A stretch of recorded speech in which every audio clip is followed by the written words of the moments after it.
When a white Rolls-Royce pulled into Caleb Mercer's grease-stained garage on a scorching Thursday afternoon, he assumed someone was lost. Rich people didn't come to his side of San Diego, not unless their GPS had a cruel sense of humor. But then he saw her, a 19-year-old girl locked inside metal braces, her face tight with the kind of pain that doesn't ask for help anymore because help stopped coming years ago. Her mother, a woman who wore wealth like armor, was desperate. And Caleb, a widowed mechanic with calloused hands and a promise buried deep in his heart, was about to risk everything to give a stranger back her life. If you're watching from anywhere in the world, hit that like button and drop a comment telling me what city you're tuning in from. I want to see how far this story travels. Now, let's begin. The sun beat down on the cracked asphalt of Mercer's Auto Repair like it had a personal vendetta against anything still standing in this forgotten corner of San Diego. Caleb Mercer stood in the open bay door, a blue shop rag in one hand and a wrench in the other, squinting at the heat waves rising off the parking lot. The neighborhood was quiet, the kind of quiet that comes when people are too busy surviving to make noise. He'd been working on Mrs. Chen's Civic since dawn, replacing a timing belt that should have been changed 2 years ago. She couldn't afford it then. She could barely afford it now. But Caleb had learned a long time ago that some bills you just didn't send. The garage itself was a monument to making do.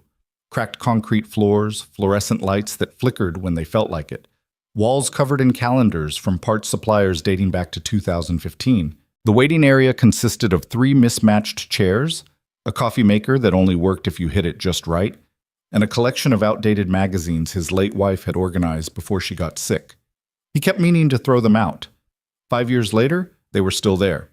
Caleb was 38, though some days he felt 60. Tall and lean, with dark hair that was starting to show gray at the temples, and hands that bore the permanent stains of a man who'd spent his whole life fixing things. His daughter, Emma, told him he needed to smile more. Easy for a 14-year-old to say. She hadn't watched someone die slowly, hadn't made promises to people who couldn't hear them anymore. He was about to head back inside when he heard it, the low, powerful purr of an engine that didn't belong anywhere near this zip code. Caleb straightened, watching as a white Rolls-Royce Phantom glided down the street like a swan that had wandered into a junkyard. "You've got to be kidding me," he muttered. The car turned into his lot, moving with the kind of cautious precision that suggested the driver was terrified of scratching it. It came to a stop near the garage entrance, and for a moment nobody got out. Caleb could see 2 figures inside, silhouettes behind tinted windows. Then the back door opened. The woman who emerged was probably in her mid-40s, though she'd clearly spent a fortune making sure nobody could tell for certain. She wore a cream-colored pantsuit that probably cost more than Caleb's truck, her dark hair pulled back in a style that was somehow both severe and elegant. Everything about her, from her posture to the way she glanced around the garage with barely concealed distaste, screamed money and power. But it was the second person who made Caleb forget about the heat, the grease on his hands, and the half-finished Civic behind him. The girl who stepped out, young woman really, maybe 19, moved like every inch of motion cost her something. Her legs were enclosed in elaborate braces, metal and composite materials running from her hips to her ankles, with joints at the knees that locked and released with small mechanical sounds. She gripped a cane in her right hand, her knuckles white with the effort. But it was her face that hit Caleb like a punch to the chest. She was trying so hard not to show the pain, lips pressed tight, eyes focused on the ground, breathing carefully controlled. He'd seen that expression before. His brother David had worn it every day for the last 3 years of his life. "Excuse me." The older woman's voice was crisp, professional, the kind of tone that was used to being obeyed. "Is there someone here who can help us? Our car has overheated." Caleb pulled himself back to the present. "That'd be me. Caleb Mercer." He walked toward them, noticing how the woman positioned herself slightly in front of the girl. Protective. "Let me take a look." He popped the hood and steam hissed out. The smell of hot coolant filled the air. A hose had burst, probably stressed by the heat. A simple fix, 15 minutes tops. But Caleb found himself glancing past the engine at the girl, who had moved to lean against the side of the building, her face turned toward the shade. "Coolant hose," he said, straightening. "I can have it done in 20 minutes. You're welcome to wait inside where there's AC." He gestured toward the small office that doubled as a waiting room. Thank you. The woman's tone suggested she was used to people thanking her, not the other way around. I'm Renee Vale. This is my daughter Harper. The names meant nothing to Caleb, though the way Renee said them suggested they should. He nodded at Harper, who managed a small, exhausted smile. Nice to meet you both. Let me get you settled inside, then I'll handle the car. The waiting room was nothing like what they were used to. Caleb could tell that immediately. Renee's eyes swept over the worn chairs, the ancient magazines, the water cooler in the corner with visible mineral deposits. But she didn't complain. She simply helped Harper to the most stable-looking chair, moving with the practiced efficiency of someone who'd done this 1,000 times. Harper lowered herself into the seat with agonizing slowness, every muscle in her body tense. When she finally settled, she let out a breath that was almost a gasp. Can I get you some water? Caleb asked. Fair warning, the cooler's older than my daughter, but the water's cold. Please, Harper said softly. Her voice was hoarse, like she didn't use it much. Caleb filled 2 paper cups and handed them over. Renee accepted hers with a nod. Harper took hers with both hands, and he noticed the slight tremor in her fingers. I'll be right outside if you need anything, he said, then headed back to the Rolls-Royce. He worked quickly, his hands moving through the familiar motions of loosening clamps, removing the burst hose, fitting the replacement. But his mind was elsewhere. The girl? Harper. Couldn't have been more than 19, 20 at most. And those braces weren't temporary. This was her life. Had been for a while based on the way she moved. Caleb knew more about mobility devices than most mechanics had any right to. His brother David had been paralyzed from the waist down after a motorcycle accident when Caleb was 22. For 8 years, Caleb had watched David struggle with wheelchairs, braces, experimental treatments that promised everything and delivered nothing. He'd learned to spot the signs of chronic pain, the way people compensated, the toll it took. Harper had all those signs and more. He was tightening the final clamp when he heard it, a sharp intake of breath, almost a whimper, quickly stifled. Caleb looked up. Through the office window, he could see Harper shifting in her chair, her face contorted. Renee was beside her immediately, one hand on her daughter's shoulder. Caleb set down his wrench and walked inside. Everything all right? Renee looked up, and for just a second her professional mask slipped. He saw exhaustion there, and fear, and something that might have been hope dying slowly. She's fine. Just needs a moment. Mom, I'm okay, Harper whispered, but her voice was strained. Caleb knew he should mind his own business. These were customers, strangers, people from a world so far removed from his that they might as well be from another planet. But he'd made a promise once, standing in a hospital room that smelled like antiseptic and defeat. He'd promised David that if he ever saw someone suffering the way David had suffered, he wouldn't look away. Mind if I ask what kind of braces those are? He kept his tone casual, the same voice he used when talking to customers about their cars. Renee's eyes narrowed slightly. They're custom orthotic devices, made by one of the best medical equipment manufacturers in the country. I'm sure they are, Caleb said, but they're hurting her. She has a spinal condition, Renee said, her voice taking on an edge. The braces are necessary for support. Her doctors— I'm not questioning her doctors, Caleb interrupted gently. But I spent 8 years watching my brother deal with braces, wheelchairs, every kind of mobility aid you can imagine. And I learned to tell the difference between necessary pain and pain that's being caused by the equipment itself. Harper looked up at him, and he saw something shift in her eyes. Interest, maybe even hope. What do you mean?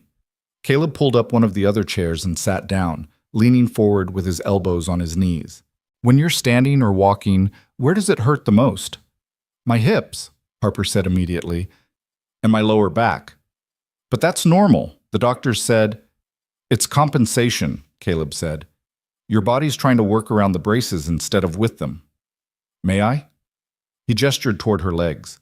Renee started to object, but Harper nodded. Caleb moved closer, examining the braces without touching. They were impressive pieces of engineering, carbon fiber frames, titanium joints, precision manufacturing. Someone had spent a fortune on these. But the angles were wrong. The knee joints, he said, pointing. They're locked at slightly different angles. See how your left leg sits maybe 2 degrees more extended than your right. That means when you stand, your hips aren't level. Your left hip sits higher, so your spine has to curve to compensate. Every step you take, your lower back is twisting to keep you upright. Harper stared at him. I've seen 17 different specialists. Physical therapists, orthopedic surgeons, neurologists. Nobody ever... Her voice cracked.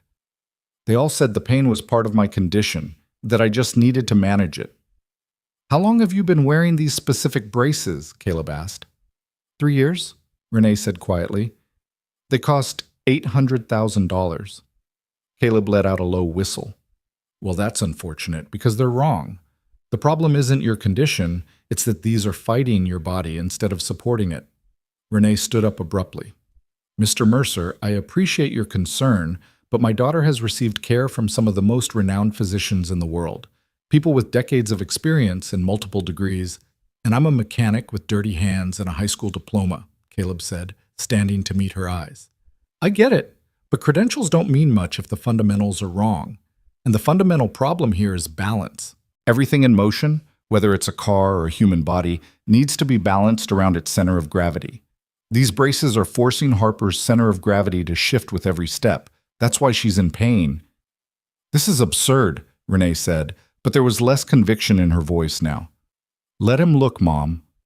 Harper's voice was quiet but firm. Please, what's the worst that could happen? I'm already in pain every single day. At least he's offering an explanation that makes sense. Renee closed her eyes for a long moment. When she opened them, Caleb saw something he hadn't expected. Desperation. This woman, who probably commanded boardrooms and made million-dollar decisions before breakfast, was desperate. You have no credentials, she said slowly. No medical license, no engineering degree. If you're wrong, if you hurt her, then you'll sue me for everything I own, which wouldn't take long, Caleb said. I understand the risk you're taking, but I've got to ask, what risk is Harper taking if nothing changes? Harper let out a sound that might have been a laugh or a sob. I'll be exactly where I am now, stuck, hurting, watching my life happen through a window. Renee's hand tightened on her daughter's shoulder. Harper, I want him to try, Harper said. I know you've spent millions. I know you've flown me all over the world to see specialists. I know you've done everything a mother could possibly do. But Mom, I'm 19 years old, and I can't remember what it feels like to stand without pain. If there's even a chance... Her voice broke, and Renee pulled her daughter close, both of them crying now. Caleb looked away, giving them privacy, feeling like an intruder on a moment too raw for strangers to witness. After a long moment, Renee straightened, wiping her eyes with the kind of precise movements that suggested she rarely allowed herself to cry. What would you need to do? First, just examine the braces more carefully, Caleb said. Take some measurements, see exactly what's going on. Then, if I'm right about the problem, I'd need to adjust the joint angles. It's delicate work, but it's not complicated. Not really. When? Harper asked. Caleb checked his watch. It was 2 in the afternoon. Emma wouldn't be home from school until 4. Now works if you've got time. Your car will be ready in 10 minutes anyway. Renee looked around the garage, the cracked floor, the ancient equipment, the general air of barely controlled chaos. This wasn't a state-of-the-art facility. This wasn't even a particularly clean facility. But her daughter was looking at Caleb Mercer like he'd just offered her the sun and the moon. All right, Renee said, but I want to be clear. If at any point I think you're causing harm, we stop immediately. Absolutely, Caleb agreed. I wouldn't have it any other way.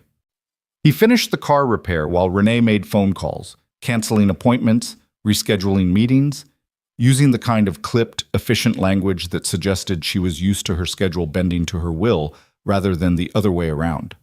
Harper sat quietly, watching Caleb work with an intensity that made him self-conscious. You can ask, he said finally, closing the hood of the Rolls-Royce. Whatever you're wondering. Your brother, Harper said softly. You said you took care of him for 8 years. What happened? Caleb was quiet for a moment, wiping his hands on his rag even though they were already clean. Pneumonia. His immune system was compromised from all the medications. He fought it for 2 weeks, but he shrugged, trying to make it look casual. That was 5 years ago. I'm sorry, Harper said, and she meant it. He could hear it in her voice. Yeah, me too. Caleb cleared his throat. But David made me promise something before he died. He said if I ever met someone who was dealing with what he dealt with, I shouldn't just walk by.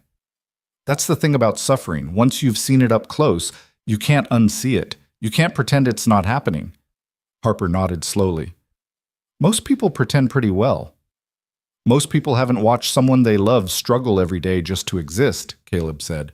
Changes your perspective. He set up a work area in the garage bay, clearing off a large table and positioning it near his best light. Renee helped Harper over, the two of them moving in the synchronized way of people who'd been dealing with this for years. Harper sat on the table's edge while Caleb pulled up a stool and a notebook. All right, he said. First things first. I need to understand the mechanics of what we're working with. Talk me through what happened. How did you end up in braces? Harper took a breath, and he could see her mentally stepping back through years of painful memories. I was 8. We were at the beach, just Mom and me this rare day where she wasn't working. There was a sandbar, and I swam out to it, but I didn't see the riptide. She paused. I went under. Mom dove in after me, but by the time she got me back to shore, I'd been without oxygen for almost 4 minutes. Brain damage. It affected my motor control, specifically my legs. The doctor said I'd never walk again. But you did, Caleb said, looking at the braces. With help. Intensive therapy, experimental treatments, these braces. I can walk technically, but it's... She closed her eyes. It's like my body is fighting itself every single second. And it hurts. It always hurts. Caleb made notes, sketching rough diagrams of the brace structure. The pain, is it constant or does it spike during certain movements? Both, Harper said. There's baseline pain, like a 4 out of 10, but when I walk, it shoots up to 7 or 8. Standing still is actually worse sometimes because all the pressure is just sitting on my hips and spine. And the braces themselves. When you put them on in the morning, do they feel tight, loose? Where's the contact points? Harper pointed to various places on the braces. The hip joints, the knee supports, the ankle cuffs. Caleb examined each one, running his fingers along the edges, checking how they sat against her body. He could see pressure points, places where the metal and composite had rubbed against skin for so long that there were permanent marks. Renee watched him work with the intensity of a hawk, ready to swoop in at the first sign of trouble. But Caleb moved carefully, explaining everything he was doing, asking permission before each touch. After 45 minutes of examination and note-taking, he sat back. Okay, I think I've got it. And? Renee asked. The braces are engineered beautifully, Caleb said. Whoever designed them knew their materials, knew the mechanics of load distribution, but they built them for a theoretical patient, not for Harper specifically. Look here. He pointed to the hip joints. These are set at angles that would be perfect for someone with completely symmetrical muscle development and bone structure. But Harper's right side is stronger than her left because that's how she's compensated for years. The braces don't account for that. They're forcing both sides to move identically, which means her body has to fight the stronger side to accommodate the weaker one. So what would you do differently? Harper asked, leaning forward despite the pain it caused. Caleb flipped to a new page in his notebook and started sketching. I'd adjust the joint angles to account for your natural compensation patterns. Instead of fighting them, we'd work with them. I'd also redistribute the contact points. Right now, too much pressure is concentrated at your hips and lower spine. We could spread that load more evenly along your legs, and... He hesitated. What? Renee demanded. The weight. These braces are heavy because they're built to be strong. But strength isn't always what you need. Sometimes you need flexibility. I think we could rebuild them with lighter materials in certain places, keep the structural integrity where it matters, but reduce the overall load Harper's carrying by maybe 20%. Harper's eyes were bright with something Caleb recognized as dangerous. Hope.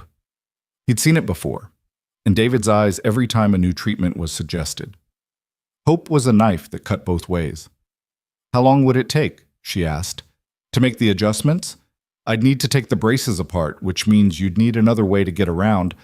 I have a wheelchair, Harper said quickly. In the car. I hate it, but I have it. Caleb nodded. Good. Then I'd say a week, maybe 2. I'd need to source some materials, do the mechanical work, test everything multiple times. We can pay you, Renee said.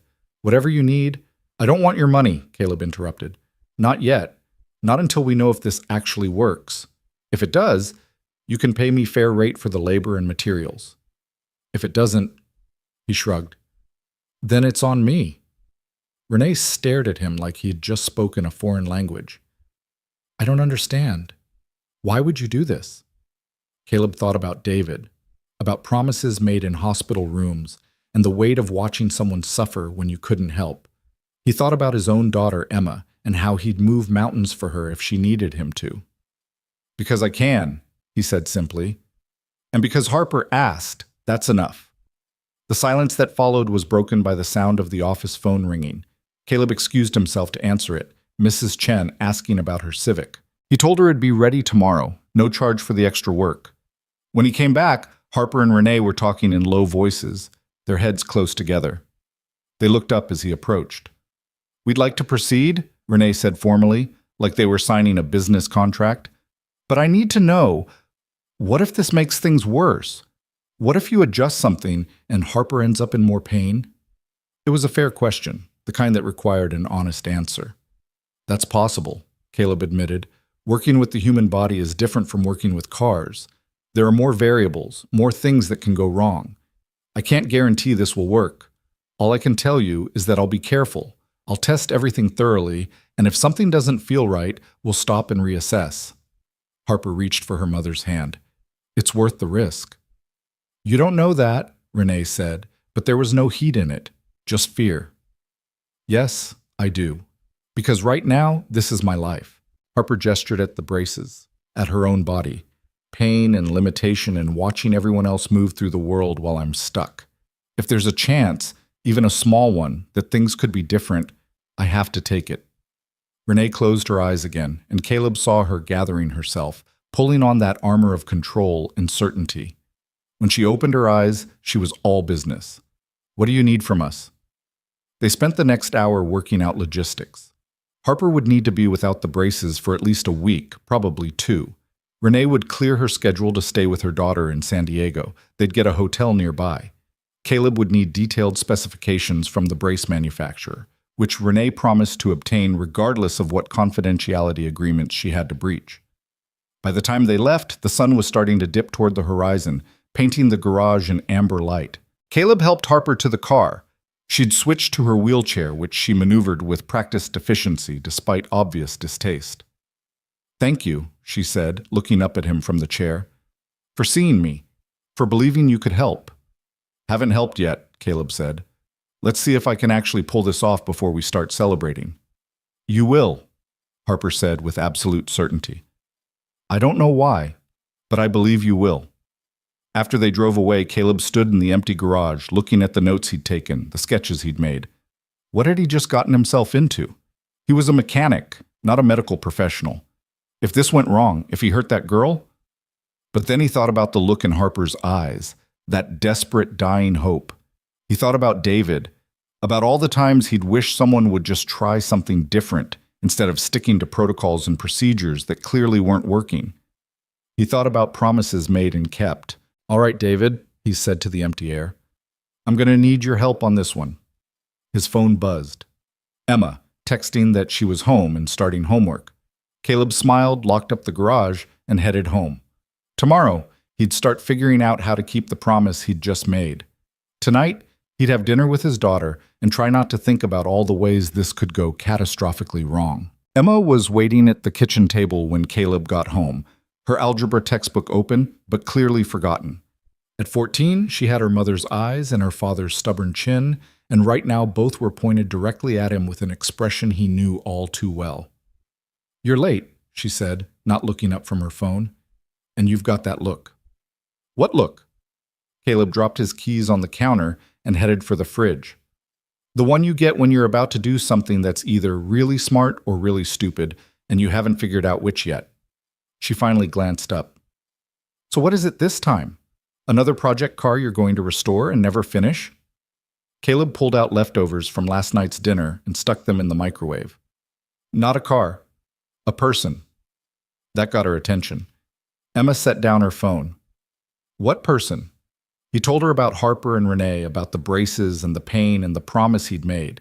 Emma listened with the kind of intense focus she usually reserved for her favorite shows, occasionally asking questions that were sharper than most adults would think to ask. "So let me get this straight," she said when he finished. "You're going to take apart some super expensive medical equipment that was made by actual professionals, redesign it based on what you learned from Uncle David, and hope you don't accidentally make things worse for this girl." "That about sums it up, yeah." Emma was quiet for a moment. Uncle David would have liked that. He always said the worst part wasn't the chair or the pain. It was everyone treating him like he was made of glass, like he couldn't handle the truth. "I remember." Caleb pulled his dinner from the microwave and sat across from her. "He made me promise, before he died, that if I ever saw someone suffering the way he did, I wouldn't just walk away." "I know, Dad. You've told me." Emma's voice was gentle. "But you also need to be realistic. What if you can't help her? What if you make things worse?"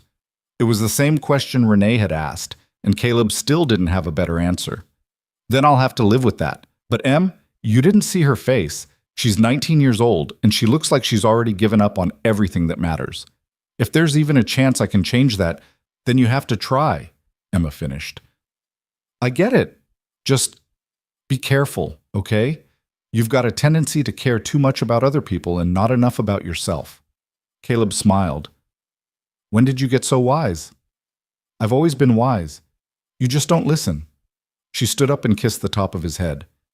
"I'm going to finish my homework. Try not to stay up all night researching biomechanics or whatever." But that's exactly what Caleb did.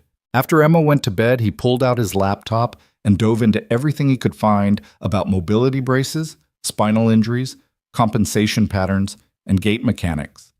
He read medical journals he barely understood, watched videos of physical therapy sessions, and sketched design after design in his notebook. By 2 in the morning, his eyes were burning and his brain felt like mush, but he had the beginnings of a plan. The modifications he wanted to make weren't revolutionary. They were just logical applications of principles he already understood. Balance, distribution of force, working with the body's natural tendencies instead of against them. He finally fell asleep at his kitchen table, his head pillowed on his arms, dreaming of angles and joints, and a girl who'd forgotten what it felt like to move without pain.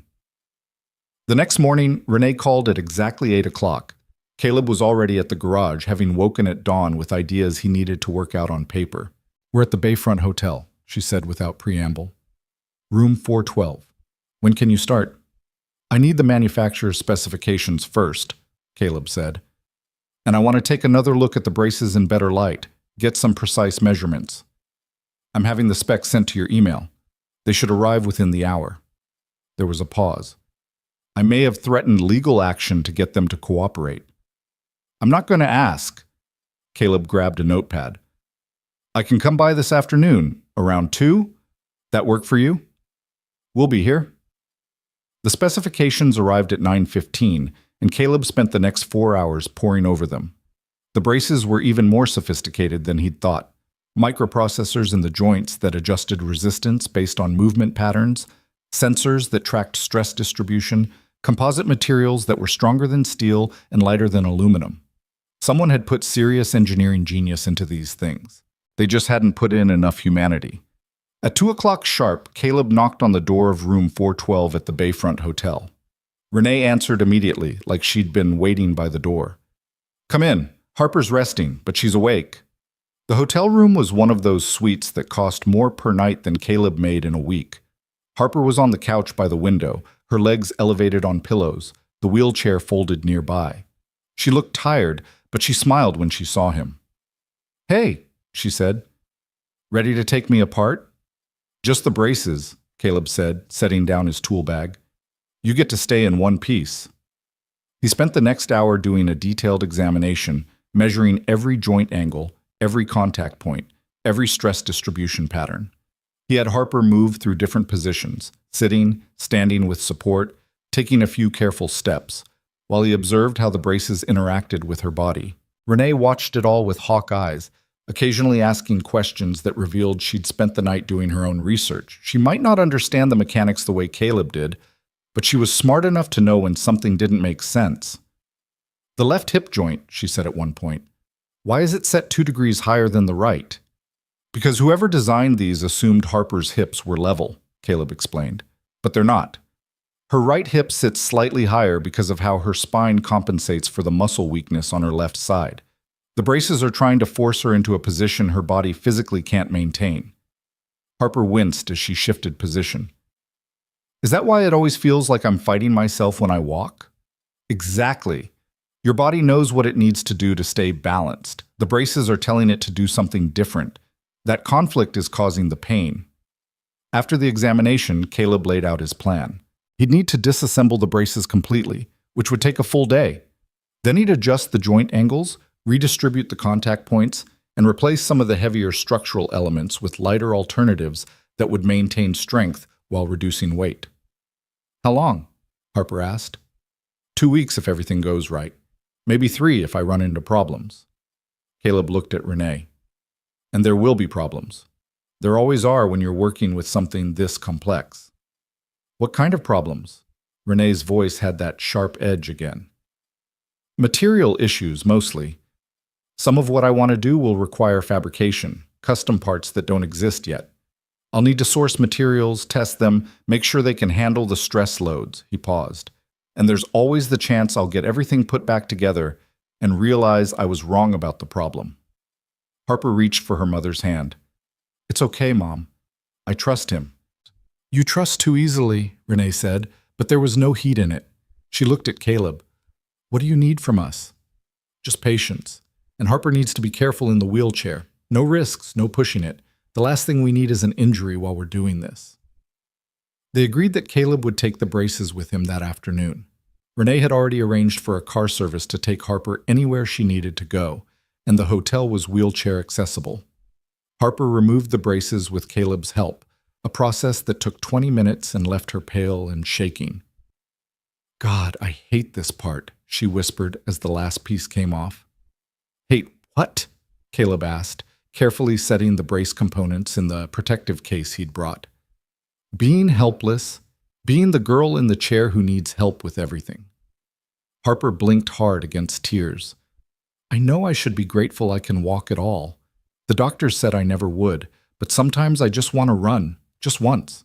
I want to know what it feels like. Caleb looked at this girl who'd been dealt a terrible hand and had somehow not let it destroy her, and he felt the weight of what he'd promised settle even heavier on his shoulders. We'll get you there, he said. One way or another. The first 3 days were spent just understanding what he was working with. Caleb disassembled the braces piece by piece, documenting everything, taking measurements, testing the range of motion in each joint. He worked in the garage late into the night, after the regular customers had gone home, with only the fluorescent lights and the radio for company. Emma would stop by after school, doing her homework on the old couch in the office while her father worked. Sometimes she'd ask questions about what he was doing, and Caleb would explain the mechanics of it all, how force transferred through joints, how angles affected stability, how the human body was just another machine that needed proper maintenance. You talk about people like they're cars, Emma observed one evening. Cars are simpler, Caleb said, examining a hip joint under his work light. But the principles are the same, as everything needs to be balanced. Everything needs to work together. And when something's wrong, you have to find the root cause, not just treat the symptoms. On the 4th day, Harper and Renee came to the garage. Harper maneuvered her wheelchair through the door with the kind of aggressive competence that suggested she was still angry about needing it.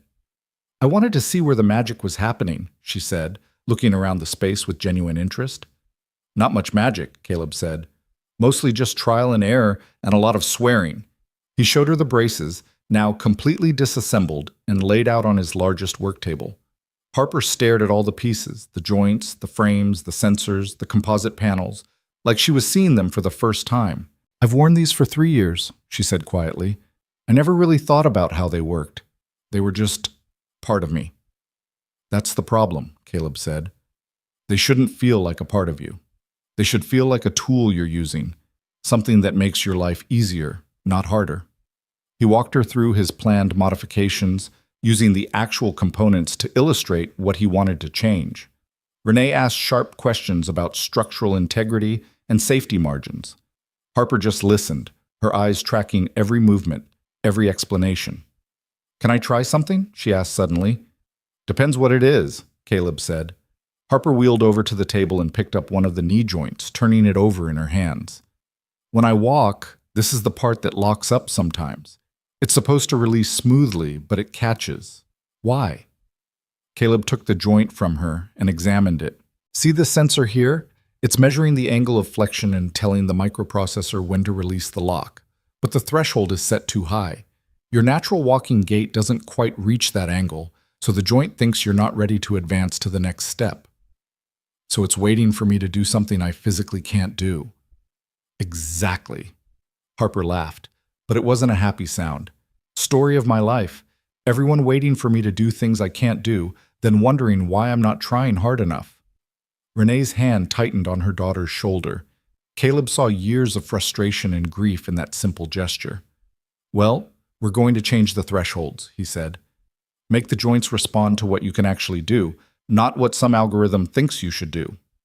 They stayed for another hour, Harper asking questions, and Caleb answering them with the kind of detailed honesty he'd have used with any colleague. He showed her the new materials he was planning to use: lighter composite panels, redesigned contact points with better padding, adjusted joints that would move in harmony with her body instead of against it. When they finally left, Emma emerged from the office where she'd been pretending to do homework. She's nice, Emma said. Scary smart, too. Did you hear some of those questions? She's been living with this for 11 years, Caleb said. Of course she's smart about it. You learn everything you can about the thing that's ruining your life. Is that what Uncle David did? Caleb nodded. He knew more about spinal injuries and mobility equipment than most of his doctors. Not because he wanted to, because he had to. When something controls your entire existence, you either learn everything about it or you go crazy. Emma was quiet for a moment. Do you think you can really help her? I don't know, Caleb admitted, but I'm going to try like hell. The first prototype was finished on day 7. Caleb had worked 16 hours straight to get it done, fueled by coffee and stubbornness and the memory of promises made. He called Harper at 8 in the morning, knowing it was too early, but unable to wait. I've got something, he said when she answered. It's not perfect, but I want you to try it. They came within the hour. Harper transferred from her wheelchair to Caleb's work chair, a tall stool with back support, while he carefully fitted the modified braces onto her legs. He'd lightened them by 18%, redistributed the contact points to spread pressure more evenly, and adjusted every joint angle to work with her natural compensation patterns instead of against them. How does it feel? He asked, securing the last strap. Different, Harper said. She shifted her weight, testing. Lighter. The pressure on my hips is less? That's the idea. Think you can stand?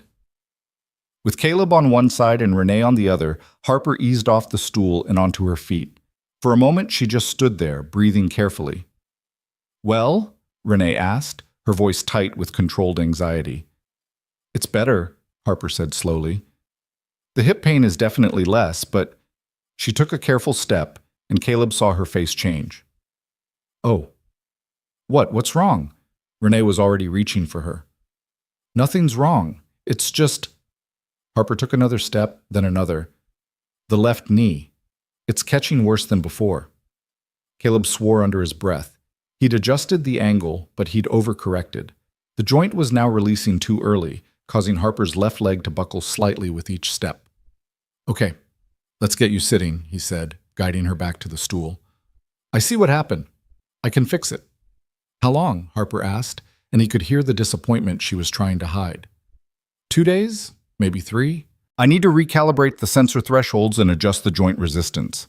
He was already making notes, his mind racing through solutions. The good news is the hip relief is working exactly like I hoped, so we're on the right track. On the right track isn't walking, Harper said quietly. Caleb knelt down so he was at eye level with her. No, it's not. And I'm sorry. This is the part I warned you about, the problems, the setbacks, the trial and error. But we learned something important today. We know the hip modifications work. We just need to fine-tune the knees. Harper nodded, but he could see her pulling back, protecting herself from hope. He recognized that defense mechanism. David had used it constantly toward the end, when every new treatment had failed and the next one was just another way to be disappointed. After they left, Caleb went back to work with renewed intensity. The knee joint issue was mechanical. He'd made the spring resistance too light, causing the lock to release before Harper's leg was ready to support her weight. He needed something stronger, but still responsive enough to match her gait. He spent 2 days fabricating a new joint mechanism, testing it on a rig he built specifically for the purpose. Emma came home from school to find the garage transformed into something resembling a mad scientist's laboratory, with springs and sensors and calibration equipment scattered across every surface. "Dad, you need to sleep," she said, noting the coffee cups and the shadows under his eyes. "I will, soon. I'm close to something."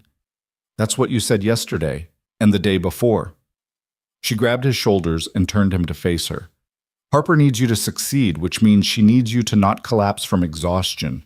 Take a break, eat something, sleep for like 6 hours. The braces will still be here tomorrow." She was right, of course. Caleb forced himself to stop at midnight, went home, and slept for 5 hours before his brain woke him up with a new idea about sensor calibration. The second prototype was ready on day 10. This time, when Harper stood up, both knees locked and released smoothly. She took 1 step, then 2, then 5. The concentration on her face was absolute. "How's the pain?" Caleb asked. "It's there," Harper said, still walking. "But it's different, less sharp, more like pressure. Is that normal?" "Depends. Rate it for me, 1 to 10. Maybe a 5, compared to the usual 7 or 8. She stopped, breathing hard. "But I'm tired, like really tired. My legs feel like rubber." Caleb helped her sit. "That's because you're using different muscle groups. The braces are making your body work differently, so muscles that weren't being stressed before are suddenly getting a workout." "Is that good or bad?" Renee asked. "Good, mostly. It means Harper's body is adapting to the new support structure, but it also means we need to build up her strength gradually. Can't just jump into using these all day." Over the next few days, Harper came to the garage for short sessions.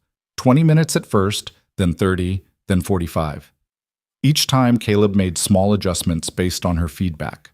A slightly different angle here, a softer contact point there, a recalibrated sensor threshold. And each time, Harper walked a little longer, stood a little straighter, complained about the pain a little less. But there were setbacks. On day 13, one of the ankle joints cracked under stress, and Caleb had to completely rebuild it with stronger materials.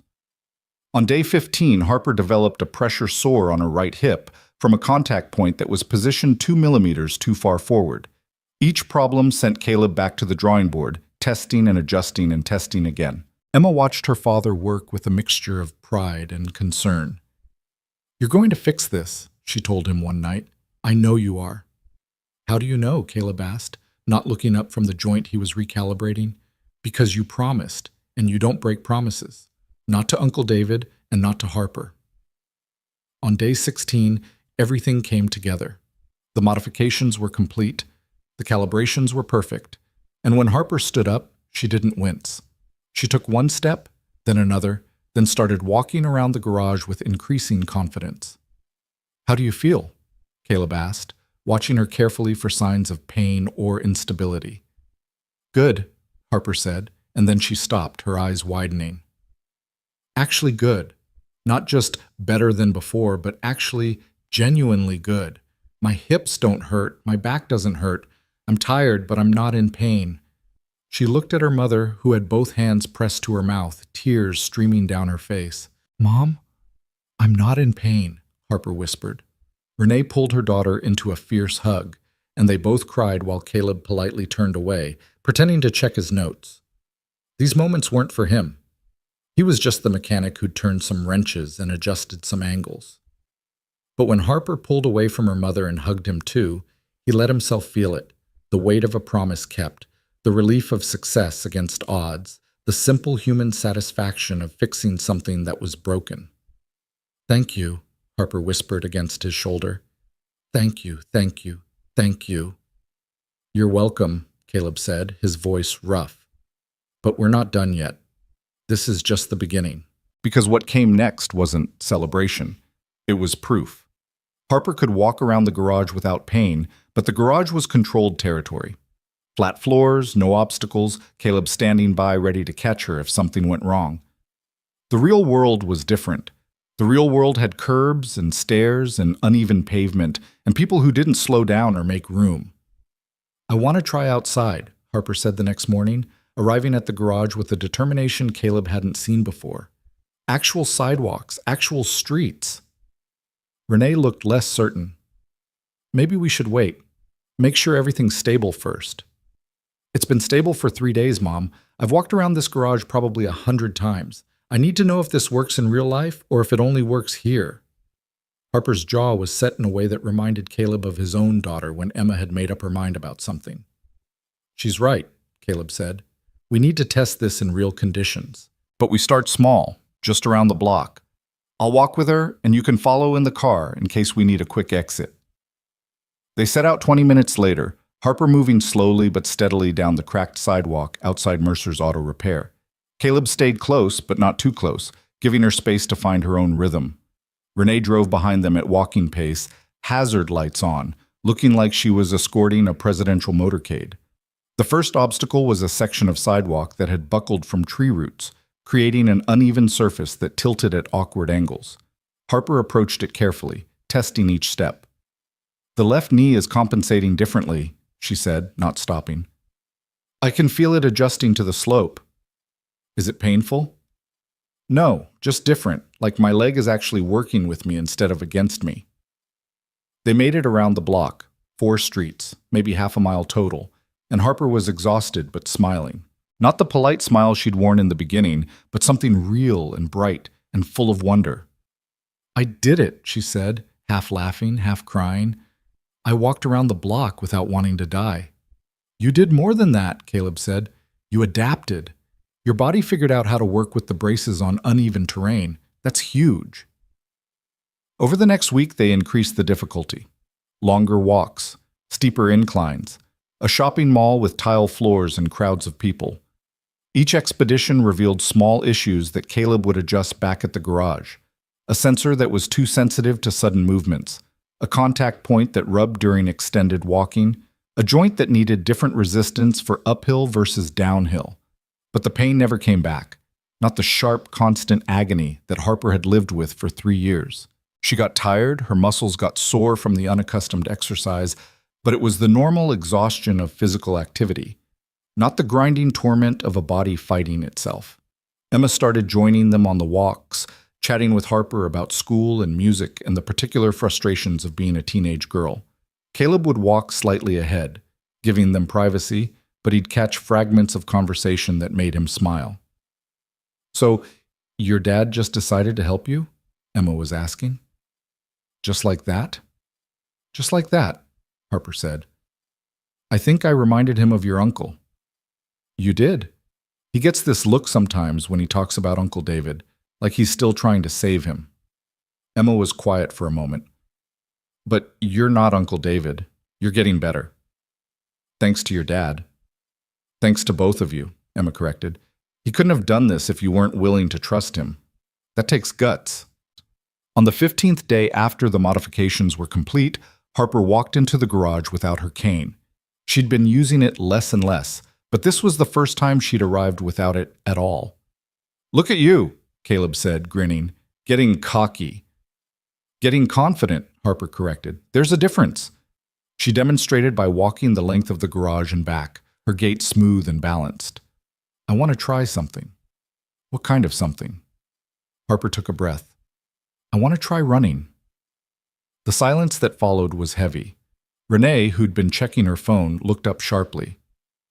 "Absolutely not." "Mom," "Harper, you haven't run since you were 8 years old. You don't know if your body can handle it, if the braces can handle it, which is exactly why I want to try it here, with Caleb supervising, instead of by myself where something could actually go wrong."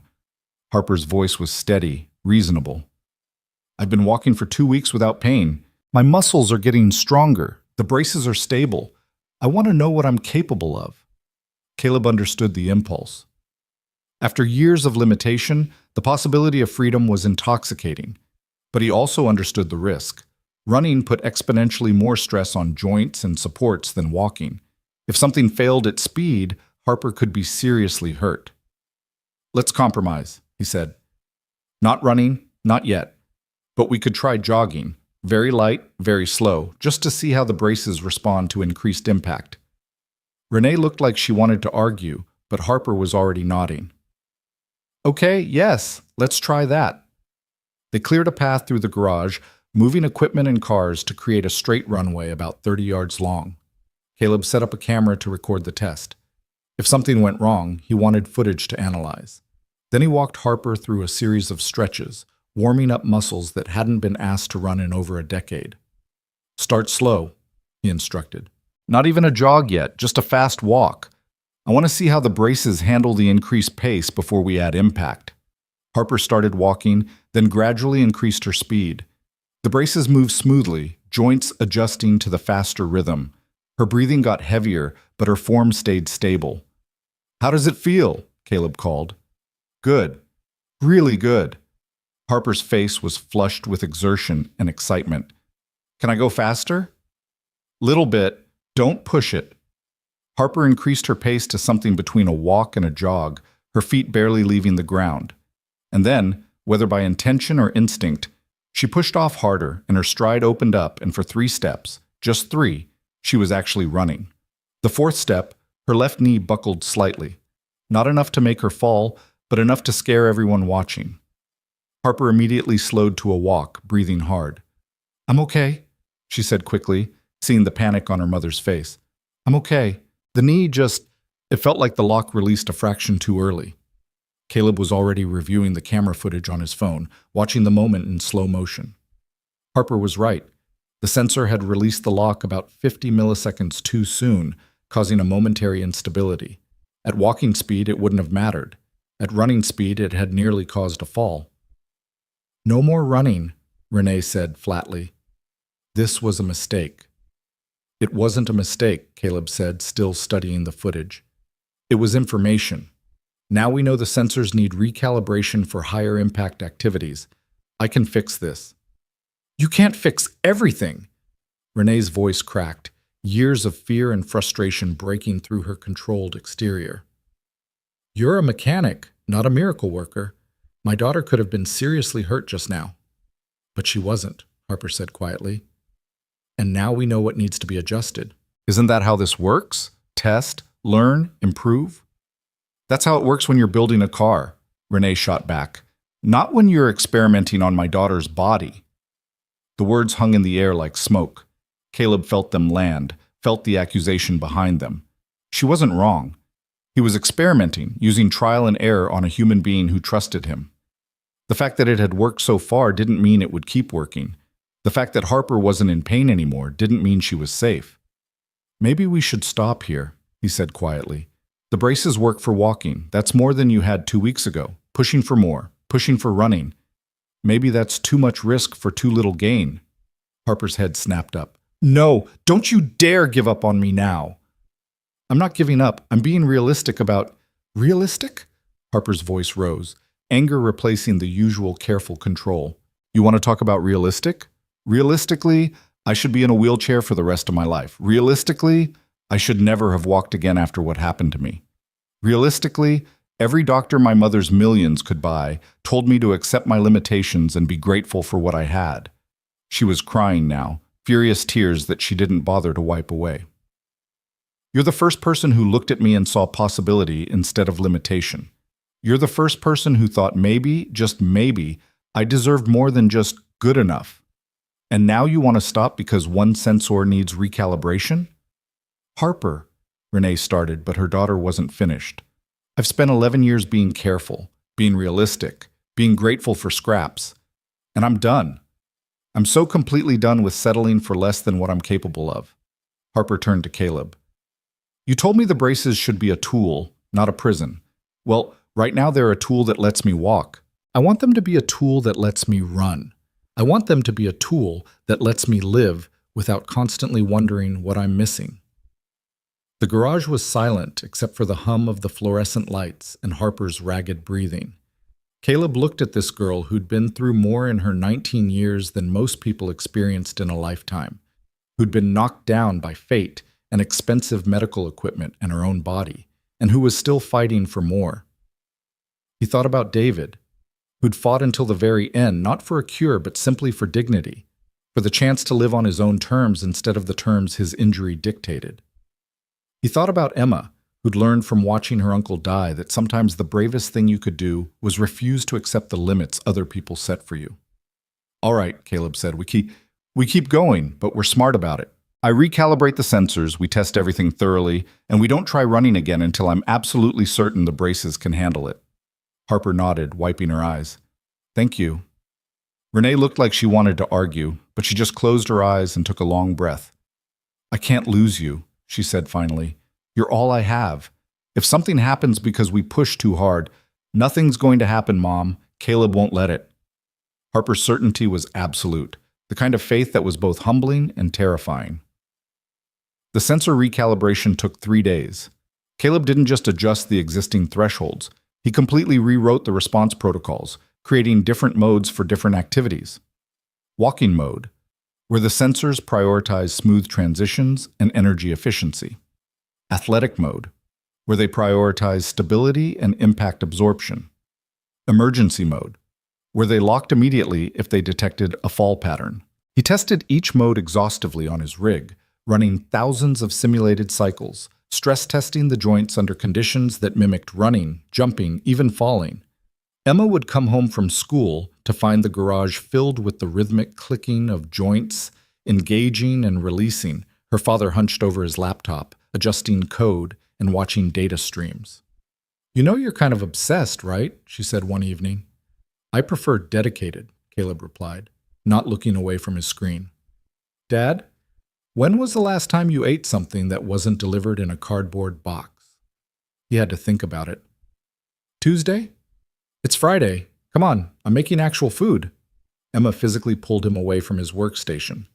Harper needs you functional, not collapsed from malnutrition. Over dinner, pasta that Emma had learned to make from YouTube videos, she asked the question Caleb had been avoiding. What happens after this? After Harper can run? What do you mean? I mean, you've basically invented a better mobility brace. What happens when other people find out? When other families like Harper's want your help? Caleb hadn't thought that far ahead. He'd been so focused on keeping his promise, on helping one person, that he hadn't considered the implications. I don't know. I'm not set up for that. I'm a mechanic, not a medical device manufacturer. Maybe you should be both, Emma said. Uncle David would have loved something like what you made for Harper. How many other people are out there right now dealing with the same pain, the same limitations, because nobody's thought to question whether their equipment is actually helping them? It was a good question, a dangerous question, because once Caleb started thinking about it, he couldn't stop. On day 18, Harper came back to try the recalibrated braces. Caleb had her walk first, testing the normal mode, then gradually transitioned to the athletic setting. The difference was subtle but significant. The joints responded faster, locked more firmly, provided better stability during the impact phase of each step.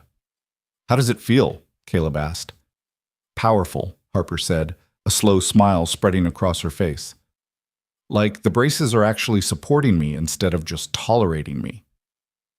They spent an hour having her walk at various speeds, testing the transitions between modes, making sure everything felt natural. Then, when Caleb was satisfied, he set up the runway again. Same as before, he instructed. Start slow, work up gradually. But this time, if you feel anything wrong, any instability, any pain, anything, you stop immediately. Promise me. I promise. Harper started walking, then transitioned to a fast walk, then a gentle jog. The braces moved perfectly, absorbing impact, maintaining stability. Her breathing was controlled, her form steady. And then she pushed off harder, and she was running, really running, her feet pounding against the concrete floor of the garage. 10 yards, 20, 30. She reached the end of the runway, turned, and ran back. When she finally stopped, her face was radiant with joy and tears and disbelief. I did it, she gasped. I ran. I actually ran. Renee was crying openly now, all her careful control abandoned. She pulled Harper into a hug, both of them laughing and sobbing. Caleb stood back, checking the camera footage one more time to make sure the braces had performed correctly, that there were no warning signs he'd missed. Everything looked good. Better than good. Perfect. Emma, who'd come to watch, sidled up next to him. "You did it, Dad." "We'll see. This was just one test. We need to make sure it's repeatable, that the braces hold up over time." "Dad, you did it. Let yourself feel good about it for like 5 seconds." So Caleb did. He watched Harper and Renee celebrate, watched this girl who'd been told she'd never walk again now jumping up and down with excitement, and he let himself feel the satisfaction of a job well done. But that satisfaction lasted exactly 2 days. The letter arrived at the garage on a Tuesday morning, delivered by courier. Heavy paper, expensive letterhead, the kind of official document that always meant trouble. Caleb opened it, standing in the parking lot, squinting against the morning sun. It was from Brandt Medical Technologies, the company that had manufactured Harper's original braces. They were aware that he had modified their proprietary medical device without authorization. They were aware that he had no medical credentials or engineering certifications. They were aware that he was operating outside the bounds of FDA regulations regarding medical device modification. They wanted him to cease all activities related to the braces immediately. They wanted the modified devices returned to them for inspection. And they were considering legal action for intellectual property theft, unauthorized medical practice, and reckless endangerment. Caleb read the letter 3 times, his stomach sinking further with each pass. He'd been so focused on helping Harper that he hadn't thought about the legal implications. He'd modified a medical device worth hundreds of thousands of dollars.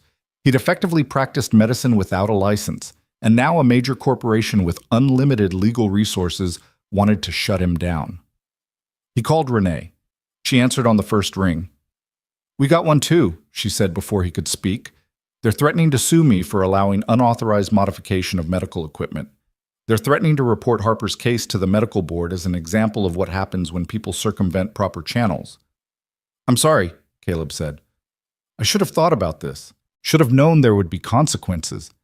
"Don't apologize. You gave my daughter her life back. I'll deal with Brandt Medical." Her voice took on that steel edge Caleb had heard the first day they met. "They're not going to intimidate us into silence." But it wasn't just Brandt Medical. Over the next week, Caleb received letters from medical societies, disability advocacy groups, even the state medical board. Some were concerned about patient safety. Some were worried about precedent.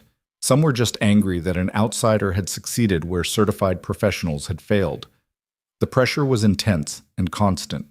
Caleb's phone rang at all hours. Reporters wanting interviews, lawyers offering representation, disability rights activists who thought he was either a hero or a menace depending on their perspective. He stopped answering calls from numbers he didn't recognize. Emma watched her father stress himself into exhaustion and finally put her foot down. "You need to talk to someone. Someone who knows about this stuff." "Like who? A lawyer?" "Like Harper. She's the one who's actually affected by all this. What does she want to do?" Caleb realized he'd been so busy defending himself that he hadn't asked the one person whose opinion actually mattered. He called Harper that evening. "I was wondering when you'd reach out," she said. "Mom told me about the letters, about Brandt trying to shut you down." "I'm sorry. This is my fault. I should have been more careful, should have gone through proper channels."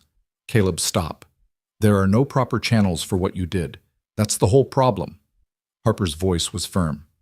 "The system is designed to protect companies like Brandt, not patients like me. They spent 3 years selling me braces that caused me pain, and nobody questioned it because they had the right certifications and the right credentials. You fixed me in 3 weeks because you actually listened. That doesn't change the fact that I broke rules, important rules probably." "Rules that needed breaking," Harper said. "Look, I've been thinking about this, about what happens next, and I want to fight." "Fight how?" "Go public, tell my story, show the world what you did and why it mattered. Brandt wants to shut us down quietly. Make this go away before anyone asks uncomfortable questions about why their expensive equipment was causing harm. I say we make it loud. We make it so loud they can't ignore it." Caleb's first instinct was to refuse. He didn't want attention. He didn't want to be a crusader or a symbol. He just wanted to help one person keep a promise to his dead brother. But then he thought about Emma's question. How many other people were out there, suffering because nobody questioned the system? If we do this, he said slowly, there's no going back. Brandt will come at us with everything they have. Other companies will too. We could lose badly. I've already lost, Harper said. I lost 11 years of my life to pain and limitation. The worst thing they can do to me now is try to take away what you gave back, and I won't let that happen without a fight. The decision was made. They would go public, tell Harper's story, and let the world decide whether what Caleb had done was reckless endangerment or necessary innovation. But first, they needed proof. Real scientific proof that the modifications worked, and for that they needed someone with credentials that couldn't be dismissed. That's when Renee suggested Dr. Vanessa Hart. Dr. Vanessa Hart was the professor of biomedical engineering at Stanford, a woman whose research on adaptive prosthetics had earned her international recognition and a reputation for challenging conventional thinking. She was also, according to Renee's research, someone who'd been publicly critical of medical device manufacturers prioritizing profit over patient outcomes. She's our best shot, Renee said, showing Caleb articles Dr. Hart had written about innovation barriers in the medical device industry. If anyone will understand what you did and why it matters, it's her. And if she thinks I'm a reckless idiot who got lucky, Caleb asked, then we're no worse off than we are now. Renee's jaw was set. But I don't think she will. I think she'll see what I see. Someone who solved a problem everyone else ignored because they were too invested in the existing system. Renee made the call that afternoon. Caleb listened to one side of the conversation, trying to gauge Dr. Hart's reaction from Renee's carefully neutral responses. When Renee finally hung up, she was smiling. She'll see us. Tomorrow, at her lab. She wants to examine Harper and review your modifications. Renee paused. She also said she's been waiting for someone to challenge Brandt for years. Apparently, they've been blocking innovation in mobility devices to protect their market share. The drive to Stanford the next morning felt surreal. Caleb followed Renee's car north on the 101, Emma riding shotgun because she'd refused to miss this. Harper sat in the back seat of her mother's Mercedes, nervous energy radiating off her in waves. Dr. Vanessa Hart met them in her lab, a sprawling space filled with equipment Caleb couldn't begin to identify.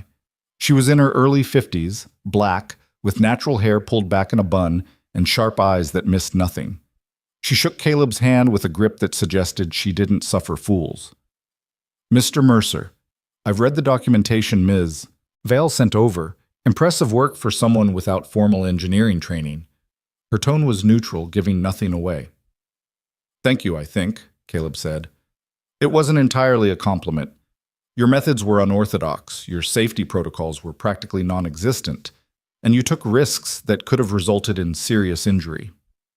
Dr. Hart turned to Harper. But you're walking without pain for the first time in years, so clearly something went very right. I want to understand what. She spent the next 3 hours putting Harper through a battery of tests. Gait analysis on a specialized treadmill equipped with sensors that measured everything from joint angles to pressure distribution. Range of motion assessments. Strength evaluations. She examined the modified braces with the kind of meticulous attention Caleb recognized from his own work, taking measurements, testing joints, reviewing every modification he'd made. Emma and Caleb sat on stools near the back of the lab, watching in silence. At one point, Emma leaned over and whispered, "She's either going to call you a genius or report you to every regulatory agency in California." "Could be both," Caleb muttered. Finally, Dr. Hart had Harper rest while she reviewed the data on her computer. The silence stretched out, broken only by the hum of equipment and the clicking of keys. Renee stood behind Dr. Hart's shoulder, trying to read the screens, her anxiety barely controlled. "Well," Dr. Hart said finally, turning to face them, "this is extraordinary." The word hung in the air. Caleb wasn't sure if extraordinary was good or bad in this context. "The modifications you made," Dr. Hart continued, looking at Caleb, "demonstrate an intuitive understanding of biomechanics that most of my graduate students would struggle to achieve. You identified the core problem. that the original braces were designed for a theoretical patient rather than Harper specifically, and you solved it using first principles engineering. No unnecessary complexity, no overthinking, just elegant problem solving. So you're saying he was right? Renee asked. I'm saying he was brilliant. Dr. Hart pulled up a comparison on her screen, Harper's gait before and after the modifications. Look at this. The original braces forced Harper's body into an unnatural alignment, causing chronic stress on her hips and spine.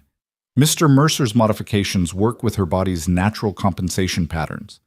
The result is a 63% reduction in joint stress and a 47% improvement in energy efficiency. These aren't marginal gains, this is transformative. Harper's hand found her mother's. Both women were crying again, but this time it was relief rather than fear. But, Doctor, Hart added, and Caleb's heart sank at that word. From a regulatory standpoint, what you did was completely illegal. You modified a Class II medical device without authorization. You practiced medicine without a license. You conducted human trials without oversight or approval. Any one of those violations could result in serious legal consequences. I know, Caleb said quietly. I knew it was risky, but Harper was in pain and I thought I could help. And you did help. That's the problem Brant Medical is facing right now. They can't argue that your modifications were harmful because Harper is demonstrably better. So instead they're arguing that you broke rules, which you did, and that breaking rules is dangerous, which it can be. Dr. Hart stood up, pacing. The medical device industry has legitimate reasons for regulation. We don't want random people making modifications to equipment that keeps people alive. But the system has become so rigid that it stifles innovation and protects corporate interests over patient welfare. So what do we do? Emma asked. She'd been quiet until now, but her voice was steady. Just let them shut my dad down? Let them take away Harper's braces and put her back in the ones that hurt her? Dr. Hart smiled, and it wasn't a friendly expression, it was the smile of someone about to pick a fight. We don't let them do anything. We go on the offensive. We document everything, publish the results, and force a conversation about patient-centered innovation versus corporate-controlled healthcare. You'd be willing to help us? Renee asked carefully. Publicly? Even knowing it could damage your reputation? Ms. Vale, I've spent 20 years researching how to make better mobility devices. I've published dozens of papers. I've trained hundreds of students. And in all that time, I've watched companies like Brant block innovations that could help people because those innovations threatened their profit margins. Dr. Hart's voice was hard now.